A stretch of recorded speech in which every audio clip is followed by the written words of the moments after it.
اب اگلی آیت جو ہے نا سورۃ البقرہ کی آیت نمبر 257، وہ بھی بہت کریٹیکل آیت ہے، جس میں بتایا جائے گا کہ اللہ کا ولی کون ہے۔ ایک تو وہ ولی ہے جو انڈیا پاکستان بنگلہ دیش میں لوگوں نے بنائے ہوئے ہیں، یعنی جس کے سب سے زیادہ کپڑے اترے ہوئے ہوں گے وہ اتنا بڑا ولی ہوگا، جنہوں کہتے ہیں الف ننگا ہوئے گا تو سب تو بڑا ولی ہوئے گا۔ ایک وہ ولی کا کانسیپٹ ہے جو اللہ تعالیٰ قرآن میں دے رہا ہے۔ اللہ کے نزدیک جس نے بھی کلمہ پڑھ لیا اور سچے دل کے ساتھ اسلام میں داخل ہو گیا وہ اللہ کا ولی ہے۔ یہ وہ کہتے ہیں نا جی وہ ہمیں کیا پتا کون ولی ہے کون نہیں ولی ہے، اور ایک طرف یہ کہہ رہے ہوتے ہیں اور دوسری طرف اپنے بابوں کو ولی بھی ڈکلیئر کر رہے ہوتے ہیں۔ ہاں، ہم جن لوگوں کے بارے میں کلیم کرتے ہیں نا کہ یہ اللہ کے ولی ہیں، یہ ہمارا حسن ظن ہے۔ مثلا ہمارا یہ عقیدہ ہے کہ تمام صحابہ اور اہل بیت اللہ کے اولیاء میں سے جو مرتے دم تک ایمان پر قائم رہے، یہ شرط ہے اس میں۔ اس کے بعد صحیح العقیدہ تابعین تبع تابعین اولیاء اللہ میں سے ہیں۔ تبع تابعین کے بعد امام بخاری امام مسلم آ جاتے ہیں، ان کا زمانہ شروع ہو جاتا ہے، تو ہم ان کو رحمہ اللہ کہتے ہیں، ان کے لیے دعائیں کرتے ہیں، ہم اللہ سے امید کرتے ہیں کہ یہ اللہ تعالیٰ کے اولیاء ہیں۔ اس اعتبار سے تو اولیاء اللہ ہیں یہ کہ صحیح العقیدہ ہے۔ ایک وہ جو ولی قطب غوث کی یہ ٹرمنالوجی جو تصوف میں بنائی ہوئی ہے، اس اعتبار سے بھی یہ اولیاء اللہ ہیں ان کے نزدیک بھی۔ ہمارے نزدیک تو سارے کلمہ گوئی اولیاء اللہ ہیں، اور اس کی دلیل یہ آیت آ رہی ہے، اللہ ولی الذین آمنوا، اللہ ولی ہے اہل ایمان کا، جو بھی ایمان لے آئے اللہ اس کا ولی ہے، مطلب دوست۔ جب اللہ دوست ہو گیا تو وہ بھی اللہ کا دوست ہے۔ جس کو اللہ اپنا دوست بنا لے وہ یہ کلیم کر سکتا ہے کہ میں اللہ کا دوست ہوں۔ باقی یہ کہنا کہ وہ ولی کامل ہے یا نہیں ہے، وہ کامل والے الفاظ چھوڑے، وہ تو اللہ کو ہی پتہ ہے۔ وہ تو پھر ہم مولا علی کے بارے میں ہی کہیں گے، بخاری و مسلم میں حدیث ہے، کل میں اس شخص کے ہاتھ میں جھنڈا دوں گا جو اللہ اور اس کے رسول سے محبت کرتا ہے، اللہ اور اس کا رسول اس سے محبت کرتے ہیں۔ اور صحابہ کہتے ہیں ہمیں پوری رات نیند نہیں آئی کہ وہ خوش نصیب کون ہوگا۔ تو نبی علیہ السلام نے صبح مولا علی کو بلایا، ان کو آشوب چشم تھا، اپنی مبارک لعاب تھوک مبارک ان کی آنکھوں میں لگایا، شفا ہوئی، اور اپنے مبارک ہاتھوں سے زرہ باندھ کے کافروں کی طرف روانہ کیا اور اللہ تعالیٰ نے شفا دی۔ تو یہ تو بہت بڑا ٹائٹل ہے کہ زندگی میں کسی کو بتا دیا جائے کہ اللہ اور اس کا رسول تم سے محبت کرتے ہیں، تو بہت اعلیٰ ترین درجہ ہے۔ باقی عام تمام اہل ایمان جو ہیں وہ اللہ کے ولی ہیں، اور آپ کسی بھی کلمہ گو اہل قبلہ کے بارے میں کہہ سکتے ہیں کہ اس اعتبار سے یہ اللہ کا ولی ہے۔ کیوں؟ کہ وہ ایمان لے آیا، اللہ کا دوست بن گیا۔ اب دوست ظاہر ہے دوست میں کمزوریاں بھی ہو سکتی ہیں، سارے دوست تو ایسے نہیں ہوتے ہیں جو پرفیکٹ ہوں، لیکن ایک ڈیٹم لیول کے اوپر وہ اللہ سے دوستی گانٹھے ہوئے ہے جو اللہ اور اس کے رسول پر ایمان لائے ہوئے ہیں،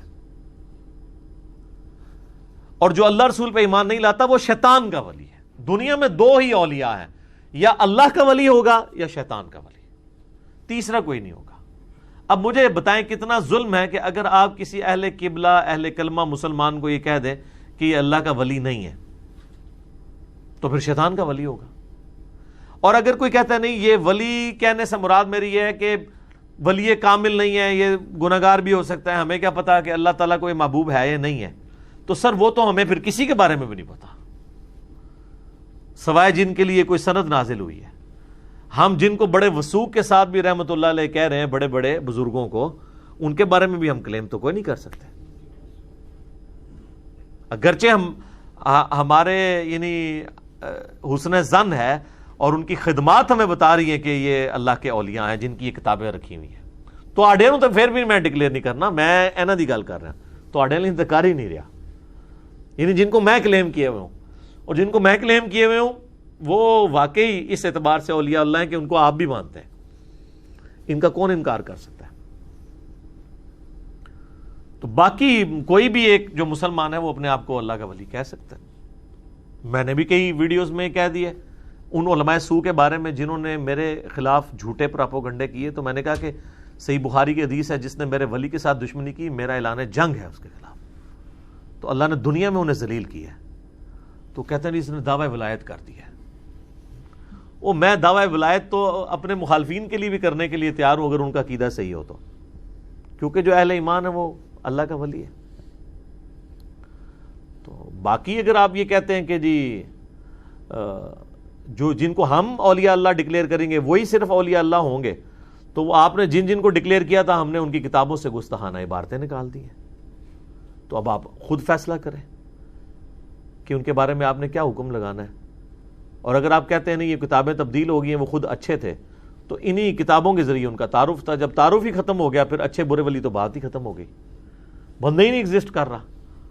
اگر بخاری شریف ختم ہو جاتی ہے تو امام بخاری کا وجود ختم، کیونکہ ان کا تعارف تو یہ کتاب ہی تھی۔ تو یہ اللہ تعالیٰ کا اعلان جنگ ہے جو اللہ کے ولی کے ساتھ دشمنی کرے۔ اور آپ دیکھیں وہ لوگ جو لوگوں سے نذرانے لیتے ہیں، لوگوں کے پیسے پہ پلتے ہیں اور لوگوں کے چندوں کے ذریعے باقی لوگوں کو کھلاتے ہیں، تو کہتے ہیں دیکھیں جی بزرگوں کا لنگر چل رہا ہے۔ وہ لنگر انہوں نے خود چلایا ہے، امیر لوگوں سے ہتھیاتے ہیں، 1 کروڑ روپیہ ہتھیا کے 10 لاکھ روپیہ، وہ سلطانہ ڈاکو والی بات ہوئی کہ امیروں سے لوٹ کے غریبوں میں بانٹ دیا۔ تو اس میں اس نے کہاں سے لنگر چلایا ہے؟ مطلب کس بزرگ نے جو ہے مزدوری کر کے تو غریبوں کو کھانا کھلایا ہے؟ امیروں سے یہ لیتے ہیں غریبوں کو کھلاتے ہیں، کہتے ہیں لنگر چل رہا ہے۔ اور کبھی امیر سے پوچھتے بھی نہیں کہ یہ حرام کی کمائی ہے تیری حلال کی ہے۔ تو اس طرح کا لنگر جو ہے وہ تو سر گرو نانک کے مزار کے اوپر بھی چل رہا ہے۔ چلے جائیں کرتارپور پہ، وہاں لنگر نہیں چل رہا، تو یہ ولایت کی دلیل ہو جائے گا۔ تو ایک دنیاوی سسٹم ہے جہاں پہ لنگر والا معاملہ چل رہا ہے۔ تو اس طرح بڑے بڑے کلیم کر دیتے ہیں ان کے بارے میں اور کہتے ہیں جی وہ ان لوگوں کو اولیاء اللہ مان رہے ہیں جو لوگوں سے چندے بٹور کے خود بھی کھاتے ہیں باقیوں کو کھلاتے ہیں، اور جو اپنی جیب سے نکال کے ان کے اوپر لگا رہا ہے اور ان سے 1 روپیہ لینے کا روادار نہیں ہے، اس کو ولی ماننے کے لیے تیار نہیں ہو رہے۔ نہ منو تو آپ پھر لوگوں کو بتا دیں کہ نہیں ولایت کا کرائٹیریا یہ ہوتا ہے کہ جو امیروں سے ہتھیائے، اپنے اوپر لگائے اور لوگوں کو کھلائے، وہ اللہ کا ولی ہوتا ہے۔ اور جو اپنی جیب سے اللہ کی راہ میں خرچ کرے اور 1 روپیہ لینے کا کسی سے روادار نہ ہو، دنیاوی کوئی منفعت نہ لے، وہ اللہ کا ولی نہیں ہو سکتا۔ تو لوگ لتر مارن گے تھوڑے سیرے تے۔ آپ دیکھیں قرآن حکیم میں جہاں جہاں انبیاء کا ذکر آیا نا، بار بار اسی جملے کے ساتھ کہ ہر نبی یہ دعوت بلند کرتا ہے کہ میں تمہیں اس دعوت کے عوض تم سے کوئی اجر نہیں مانگتا، میرا اجر میرے اللہ کے حضور پکا ہے۔ پھر نبی علیہ السلام کو قرآن میں کئی جگہ کہا گیا کہ اے نبی علیہ السلام یہ آپ کی دعوت سے کیوں انکار کر رہے ہیں؟ کیا آپ نے کوئی معاوضہ ان سے وصول کر لیا اس دعوت کے عوض کہ جو ان کے لیے تاوان بن گیا؟ آپ تو کوئی ان سے پیسے نہیں لے رہے، آپ تو فی سبیل اللہ اللہ کے لیے کام کر رہے ہیں، تو پھر یہ کیوں آپ کی دعوت سے بھاگ رہے ہیں؟ تو یہ اولیاء کے حوالے سے میں نے کلیئر کر دیا۔ یہاں پہ لوگوں نے پبلک نے اپنے اولیاء اللہ بنائے ہیں۔ اللہ تعالیٰ نے تو اہل ایمان کو اپنا ولی کہا ہے، اور اللہ تعالیٰ نے فرمایا کہ اللہ ان کا دوست ہے، یعنی وہ پھر اللہ کے دوست ہیں۔ اور اللہ کی کرم نوازی ان پہ کیا ہے؟ یخرجہم من الظلمات الی النور، اللہ تعالیٰ انہیں اندھیروں سے نکال کر نور کی طرف لے جاتا ہے۔ اندھیروں سے، اندھیرے سے نہیں، کیونکہ اندھیروں جمع کا صیغہ ہے، گمراہی کے کئی راستے ہیں اور ہدایت کا صرف ایک راستہ ہے، اس لیے ہدایت نور ایک انوار کا لفظ نہیں آیا، سنگولر کا صیغہ ہے۔ گمراہی کے اندھیروں سے ہدایت کی روشنی کی طرف۔ والذین کفروا اولیاؤہم الطاغوت، اور جو کفر کرنے والے ہیں وہ ساتھی ہیں طاغوت کے، شیطان کے۔ یخرجونہم من النور الی الظلمات، اور شیاطین کیا کرتے ہیں؟ وہ انہیں نور سے، ہدایت کے راستے سے ہٹا کر گمراہیوں کے اندھیروں میں لے جاتے ہیں۔ اولئک اصحاب النار، یہی تو ہیں اہل جہنم آگ والے، ہم فیہا خالدون، وہ اس میں رہیں گے ہمیشہ ہمیشہ۔ والعیاذ باللہ تعالی، اللہم اجرنا من النار۔ تو اللہ تعالیٰ ہمارا ہے کہ میں اپنے اولیاء کو گمراہی کے اندھیروں سے نکال کر ہدایت کی روشنی میں لے کے آتا ہوں، اور شیطان اپنے اولیاء کو ہدایت کے راستے سے ہٹا کے گمراہی اور اندھیروں کے اندر لے جاتا ہے۔ تو اب میرا ایک معصومانہ سوال ہے کہ اگر ہدایت سنگولر کے صیغے سے آئی ہے، پھر سچائی کا راستہ ایک ہی ہوگا، گمراہی کے تو ایک سے زیادہ راستے ہو سکتے ہیں، سچائی کے نہیں۔ یہ کہتے ہیں سارے ہمارے بزرگوں کے سلسلے سارے ہی حق پہ ہیں۔ کیوں سارے حق کے اوپر ہیں؟ ایک دوسرے کے بالکل مخالف ہیں، پھر بھی کہتے ہیں حق پہ۔ حق پہ ایک ہی راستہ ہوتا ہے۔ اس کانٹیکسٹ میں ایک مسند احمد میں حدیث ہے صحیح سند کے ساتھ، المستدرک للحاکم کے اندر بھی موجود ہے۔ نبی علیہ السلام نے زمین پہ ایک سیدھی لکیر کھینچی اور اس کے دائیں بائیں ٹیڑھی لکیریں کھینچی۔ پھر آپ نے فرمایا یہ جو دائیں بائیں لکیریں ہیں یہ شیطان کے راستے ہیں جو ٹیڑھے ہیں، اور یہ جو سینٹر میں راستہ ہے نا یہ میرا سیدھا راستہ ہے۔ پھر آپ علیہ السلام نے سورہ الانعام کی آیت تلاوت کی 153 نمبر، وَأَنَّ هَذَا صِرَاطِي مُسْتَقِيمًا، یہ ہے میرا راستہ جو کہ بالکل سیدھا ہے، فَاتَّبِعُوهُ، اس کی پیروی کرو، وَلَا تَتَّبِعُوا السُّبُلَ، ارد گرد کے راستوں کی پیروی مت کرو ورنہ یہ تمہیں اللہ تعالیٰ کے راستے سے بہکا دیں گے۔ یہ وہ چیز ہے جس کی اللہ تعالیٰ تمہیں وصیت کرتا ہے۔ تو وہ اہدنا الصراط المستقیم جو ہے وہ نبی علیہ السلام کا مبارک راستہ ہے، اور وہ راستہ ہے۔ وہ کہتے ہیں جی آگے لکھا ہے صراط الذین انعمت علیہم، نیک لوگوں کے راستے پہ چلا۔ نیک لوگوں کا راستہ، نیک لوگوں کے راستے نہیں، راستہ تو پہلے ذکر ہو چکا ہے نبی علیہ السلام کا۔ اللہ کی طرف سے ہدایت کا راستہ پیغمبر کو دیا جاتا ہے، باقی تو سارے اس کو فالو کر رہے ہوتے ہیں۔ صراط الذین انعمت علیہم کا مطلب نہیں ہے کہ بابوں کے پیچھے چلنا ہے، اس کا مطلب ہے اے اللہ ان لوگوں کے راستے پر چلا جن پر تیرا انعام ہوا۔ تو وہ خود کسی اور کے راستے پہ چل رہے تھے نا، نبی علیہ السلام کے راستے پہ۔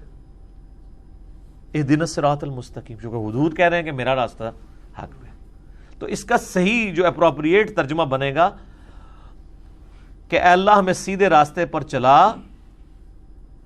وہ راستہ جس پہ چل کے تیرے لوگ انعام یافتہ قرار پائے، اور وہ راستہ ظاہر ہے صحابہ، اہل بیت، تابعین، تبع تابعین جو صحیح العقیدہ تھے ان کا راستہ ہے۔ قرآن سے پڑھتے ہیں یہ صراط الذین انعمت علیہم اور نام لیتے ہیں اپنے بابوں کے۔ بھئی صراط الذین انعمت علیہم راستہ ان لوگوں کا جن پر تیرا انعام ہوا، پاسٹ ٹینس، وہ تو ڈیفینیٹلی انبیاء، اہل بیت اور صحابہ ہیں۔ یہ نہیں کہ جن پر تیرا مستقبل میں انعام ہونے والا ہے، یہ تو نہیں، کیونکہ مستقبل کے لوگ تو وحی کے ذریعے تو ہم بتا نہیں سکتے، وحی کا سلسلہ تو ختم ہے۔ نبی علیہ السلام کو تو اللہ تعالیٰ نے وحی کے ذریعے بتا دیا، تو آپ نے اپنے صحابہ اور اہل بیت کے لیے بشارتیں ارشاد فرما دی۔ تو جو اللہ کی مخالفت میں کھڑے ہوئے ہیں وہ شیطان کے اولیاء ہیں۔ اب یہ شیطان کے اولیاء، انہی کو قرآن میں جگہ جگہ کہا گیا من دونہ اولیاء۔ اچھا آپ کو مزے کی بات بتاؤں، یہ اولیاء کا لفظ نیگیٹو سینس میں بھی قرآن میں درجنوں جگہ پہ ہے۔ آپ سورۃ الاعراف کا سٹارٹ اٹھا کے دیکھیں نا، سورۃ الاعراف کا سٹارٹ ہی اتنے جاندار انداز میں ہو رہا ہے من دونہ اولیاء کے بارے میں۔ لہذا جب ہمیں کہتے ہیں نا یہ اولیاء کو نہیں مانتے، ہم کہتے ہیں ہم اولیاء کو واقعی نہیں مانتے، ہم اولیاء اللہ کو مانتے ہیں۔ اور یہ خالی ولی اولیاء یہ وہ یہی ہیں جن کو اللہ نے قرآن میں کیا کہا ہے، من دونہ اولیاء۔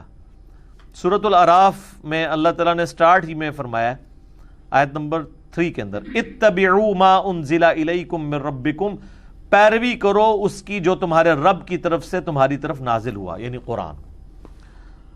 ولا تتبعوا من دونہ اولیاء، اور مت پیروی کرو اولیاء کی۔ یہاں پہ اولیاء جو ہیں وہ مراد جو اللہ کے مخالف ہیں، اللہ کو چھوڑ کر۔ قلیلا ما تذکرون، بہت ہی کم ہے جو تم میں سے نصیحت حاصل کرتے ہیں۔ تو اولیاء دونوں ہی ہیں، ٹھیک ہے۔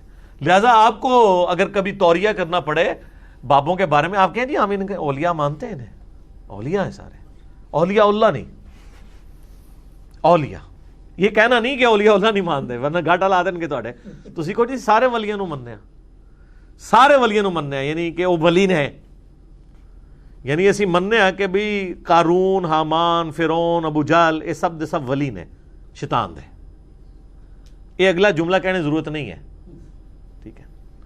تو اس طریقے تسی جنہاں نو مندے ہو سارے ولی نے، اسی مننے جڑے جنہاں دے نام لیندے ہو سب نو ولی مننے، قرآن تے الف لے لو ولی نے۔ لیکن اگلا جو معاملہ ہے نا وہ بریکٹ میں ہے۔ اور رہے امام بخاری، امام مسلم، امام حنیفہ، امام شافعی، امام بن حنبل، امام مالک، ہاں یہ بھی اللہ کے اولیاء ہیں، یہ ہیں اولیاء اللہ، باقی چھڑے اولیاء، اے اولیاء اللہ. اور اگر چھڑے نہیں رکھنا اولیاء تے پھر اولیاء الشیاطین لگ جائے گا انہوں دے کرتوتاں دی وجہ نال. لیکن یہ بات اس وقت ان کو سمجھ آتی ہے جب کسی کے ساتھ مس ہیپننگ ہو جائے، کوئی پیر کسی مریدنی کے ساتھ کام ڈال جائے نا، پھر اس کے باپ کو سمجھ آتی ہے کہ اچھا یہ تو واقعی یہ اولیاء ہی سی، اولیاء اللہ نہیں سی، یہ چھڑے ہی ولی سی. تو یہ آیت جو ہے نا اولیاء اللہ اور اولیاء الشیاطین میں فرق بتاتی ہے.